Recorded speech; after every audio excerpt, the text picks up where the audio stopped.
जी, अस्सलाम वालेकुम व्यूअर्स। आज हम लोग बात करेंगे builder to builder file merging के हवाले से।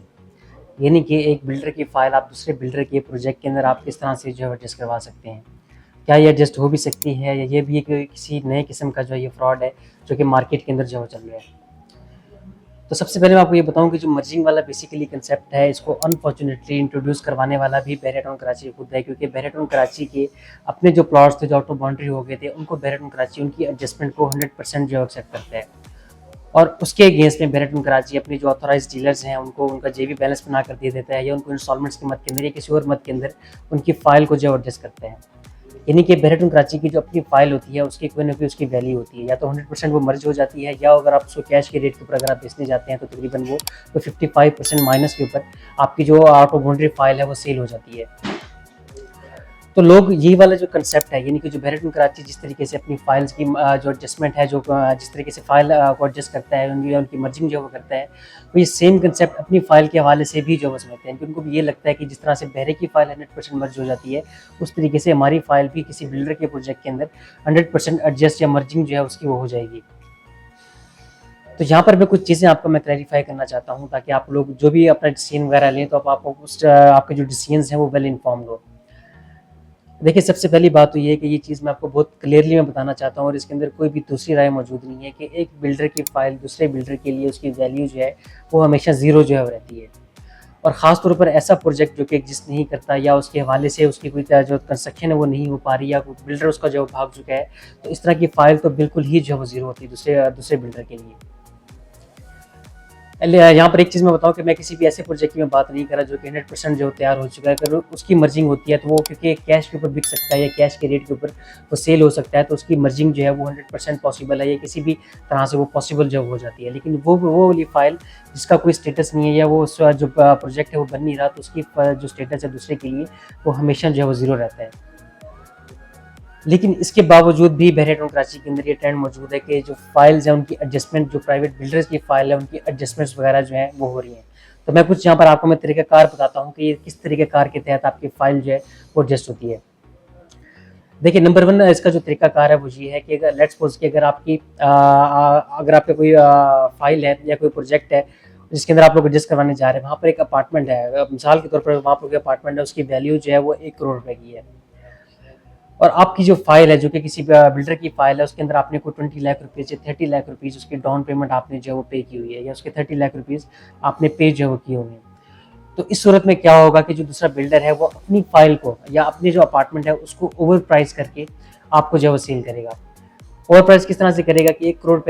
रुपए का अगर अपार्टमेंट है तो उसके अंदर वो 30 लाख रुपए की मजीद वैल्यू, यानी कि जो आपकी फाइल की वैल्यू वो वैल्यू उसके अंदर ऐड करेगा, तो उसको वो 1 करोड़ 20 या 1 करोड़ 30 लाख रुपए का आपको जो है वो सेल कर देगा। तो इस सूरत में आपको क्या करना है, इस सूरत में आपको ये मर्जिंग वाला एहसान लेने की आपको जो है वो ज़रूरत नहीं है बिल्कुल भी। आप वो सेम चीज़, वो अगर आपको प्रोजेक्ट पसंद आता है तो आप उसको वो कैश के रेट के ऊपर भी सेम वैल्यू आप जो है पे करके आप जो है वो ले सकते हैं। तो इस सूरत में आपको अपनी फाइल जो है उसको किसी भी सूरत में उसको सरेंडर करने की आपको मेरे ख्याल में ज़रूरत जो है नहीं। अब दूसरा तरीकाकार इसका जो है वो क्या हो सकता है, इनकी जो पहले वाला तरीकाकार है ये तो ऑफ कोर्स जो है एक रॉन्ग नंबर है, और इस तरीके से आपकी मर्जिंग जो है वो पॉसिबल जो है नहीं है, या इस तरीके से आपको मर्जिंग जो है वो नहीं करनी चाहिए। लेकिन जो दूसरा तरीकाकार जो कि जेन्युइन हो सकता है वो तरीकाकार क्या है? दूसरा तरीकाकार ये है कि आप जो आपका अपार्टमेंट जो आप परचेज करने जा रहे हैं, आप उसका जो ब्रोशर रेट है या उसका जो कैश का रेट है, जिस कैश के रेट के ऊपर मिल रहा है, पहले सबसे पहले उसका कैश रेट आप जो मालूम करें, और कैश रेट के बाद आप ये तरीका ये पूछें आपकी जो फाइल है वो एडजस्ट हो सकती है नहीं हो सकती। तो इसमें होता क्या है कि उस तरीक़ेकार के बाद जो बिल्डर है, जैसे मैंने पहले वो आपको बताया था कि उसके लिए उस फाइल का स्टेटस जो है वो ज़ीरो है, तो बिल्डर क्या कर सकता है कि उसका अपना जो प्रॉफिट मार्जिन है, अपने जो अपार्टमेंट आपको सेल करा है उस प्रॉफिट मार्जिन में से कुछ मार्जिन वो आपको देगा, और इस तरीके से आपको जो फाइल का जो लॉस है उसको वो बेयर करेगा। अगर तो आपके फाइल की जो पेमेंट्स हैं वो कोई 10 लाख रुपए, 15 लाख रुपए या 20 लाख रुपए हैं जो कि मिनिमम होती हैं, तो इस सूरत में क्या होगा कि बिल्डर कैश के रेट के ऊपर हो सकता है मार्च पे पॉसिबल कि वो 100% उसकी मर्जिंग जो है वो कर ले, और वो 100% लॉस जो है उसको अपने खाते के अंदर जो है वो डाल ले। या दूसरी सूरत में क्या हो सकता है कि आपका जो लॉस है उसको कुछ सम एक्सटेंड, यानी कि कुछ अमाउंट तक वो फाइल का जो लॉस है उसको वो एडजस्ट कर सकता है।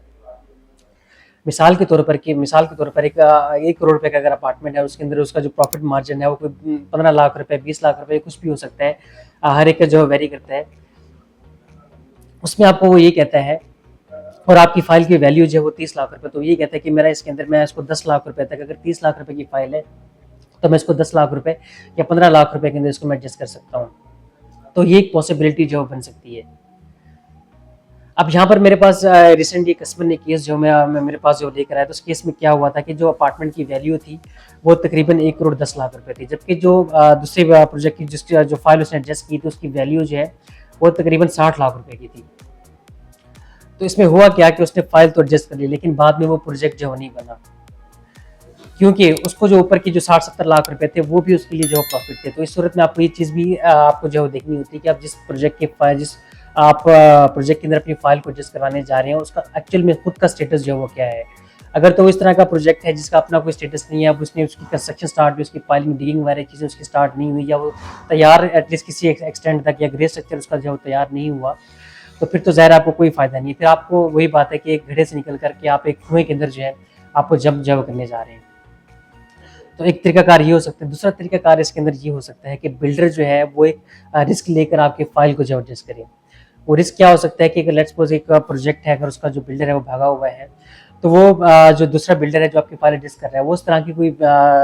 10 फाइल या 15 फाइल या कुछ नंबर्स ऑफ फाइल्स जो है वो एडजस्ट कर लेते हैं। और बाद में जब उस बिल्डर जो भागा हुआ है उसके ऊपर अगर कोई केसेस हैं या उसके ऊपर ये लाइबिलिटी ज़ाहिर है, ये जो अपार्टमेंट्स लोगों ने बुक करवाए हैं उनके ऊपर एक लाइबिलिटी के तौर पर जो आप उसको कंसिडर करेंगे, तो वो बाद में उस बिल्डर के साथ ये डील कर सकता है कि मेरे पास ये आपकी लाइबिलिटी ये फाइल्स जो मौजूद है, तो आप ये फाइल्स मेरे से आप जो है रख लें, और आपके केसेस खत्म हो सकते हैं, आपकी लाइबिलिटी खत्म हो सकती है, और बदले में आप इतनी अमाउंट जो है आप मुझे वो दे सकते हैं। तो ये भी एक बिल्डर अपने जो प्रोजेक्ट्स हैं उसके अंदर लेट्स सपोज के 100 अपार्टमेंट्स हैं, तो उसमें से सिर्फ 10 या 15 अपार्टमेंट्स के साथ ये केस जो है वो कर सकते हैं। 10 या 15 जो एडजस्टमेंट्स हैं वो कर सकते हैं। इससे ज़्यादा अगर करेगा तो वो खुद जो है वो डिफॉल्टर हो जाएगा। तो आपको इस सूरत में मैं आपको बार बार ये चीज़ मैं रिपीट कर रहा हूँ कि ये चीज़ केस टू केस वेरी करती है कि जिस प्रोजेक्ट के अंदर आप एडजस्ट करवाने जा रहे हैं उस प्रोजेक्ट का अपना क्या स्टेटस है, उसके बिल्डर की अपनी क्या लेगेसी है, उसकी अपनी क्या क्रेडिबिलिटी है, उसके फाइनेंशियल मसल्स खुद के जो क्या किस तरह के हैं, और जिस प्रोजेक्ट के अंदर आप एडजस्ट करवाने जा रहे हैं उसका अब तक स्टेटस जो है वो कितना है। किसी भी आपको मैं एक चीज़ यहाँ पर आपको एक ट्रिक में आपको यहाँ पर मैं बताना चाहता हूँ कि किसी भी प्रोजेक्ट का स्टेटस मालूम करने के लिए आजकल सबसे ईजीएस्ट वे है या सबसे आसान तरीकाकार वो ये वाला है कि आप फेसबुक के ऊपर या यूट्यूब के ऊपर जाकर उस जो प्रोजेक्ट है उसका नाम आप जो वहाँ पर टाइप करें, और उसके बाद उसको फिल्टर आउट आप कर सकते हैं कि ओल्डेस्ट टू न्यूएस्ट, ओल्ड यानी कि ओल्ड पोस्ट से लेकर आप न्यू तक जब आप आएंगे तो आपको ये स्टेटस मालूम हो सकता है इस प्रोजेक्ट की एक्चुअल में जो कंस्ट्रक्शन स्टेटस है अब तक वो क्या चल रहा है। तो अगेन ये सारी चीज़ें अगर आप एडजस्ट करवाने जा रहे हैं तो आपको ये सारी चीज़ें आपको अपना जो बेसिक होमवर्क है आपको जो करना पड़ेगा। और दूसरी बात है केस टू केस वेरी भी ये चीज़ करती है कि किस तरीके से आपकी फाइल जो एडजस्ट होने जा रही है। तो अगर आपको इस चीज़ के हवाले से किसी किस्म की कोई कंसल्टेंसी अगर आपको रिक्वायर्ड हो, आपको किसी किस्म की हेल्प चाहिए, तो यहाँ पर हम लोग बैरिक कराची में 24/7 आपकी खिदमत के लिए और आपको अच्छा गाइड करने के लिए अपने फहम के मुताबिक अपनी अकल के मुताबिक आपको अच्छा गाइड करने के लिए यहाँ पर हम लोग जो बैठे हुए हैं। तो अगर आपको इसके हवाले से कोई कंसल्टेंसी हो तो आप स्क्रीन पर दिए गए नंबर पर आप हमसे एनी टाइम कॉन्टैक्ट कर सकते हैं। Thank you so much.